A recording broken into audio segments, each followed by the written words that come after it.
নমস্কাৰ সকলোকে স্বাগতম জনাইছোঁ মই অন্য এটা ভিডিঅ'লৈ।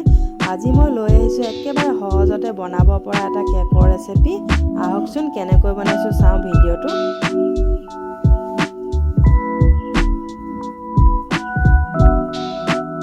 চাহ খোৱা কাপে একাপ চুজি লৈছোঁ, আধা কাপ চেনি লৈছোঁ,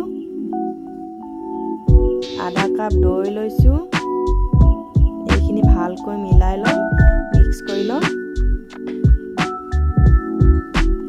কণী নিদিয়াকৈ বনাম। আৰু এই বাটাৰ লৈছোঁ আধা কাপ, গাখীৰ লৈছোঁ আধা কাপ।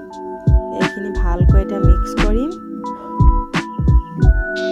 আৰু মই বেছি ডাঙৰকৈ নবনাওঁ কেকটো, সেইকাৰণে বস্তুবিলাক কমকৈ লৈছোঁ।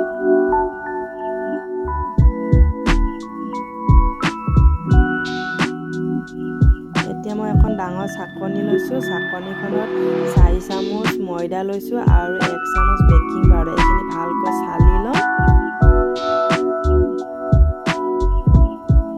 বেকিং পাউডাৰ দিছোঁ, এইখিনি এতিয়া মই ভালকৈ চালি ল'ম।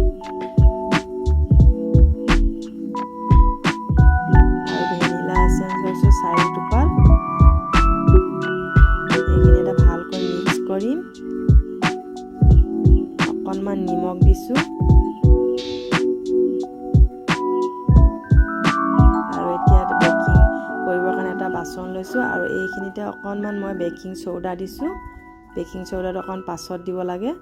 আৰু এতিয়া মই বাটাৰ সানি লৈছোঁ বাচনটোত আৰু এইখিনি দি দিছোঁ। আৰু প্ৰেছাৰ কুকাৰটো মই আগৰ পৰা গৰম কৰি আছোঁ গেছত। কুকাৰতে বনাম, সেইকাৰণে কুকাৰটো আগৰ পৰা গৰম কৰি থ'লে ভাল হয়।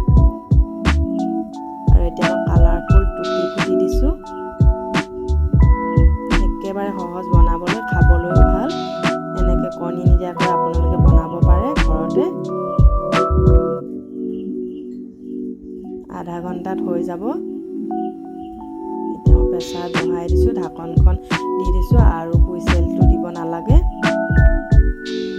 এয়া কেক ৰেডি হৈ গৈছে। ধুনীয়াকৈ বাচনটোৰ পৰা এৰি আহিছে কেকটো। অলপো লাগি ধৰা নাই, একদম ধুনীয়া হৈছে।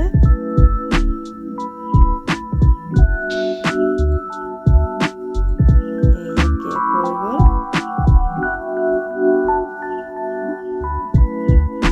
ভিডিঅ'টো যদি চাই ভাল লাগিছে তেন্তে লাইক আৰু কমেণ্ট কৰিব আৰু ছাবস্ক্ৰাইব কৰিব। আজিলৈ আহোঁ।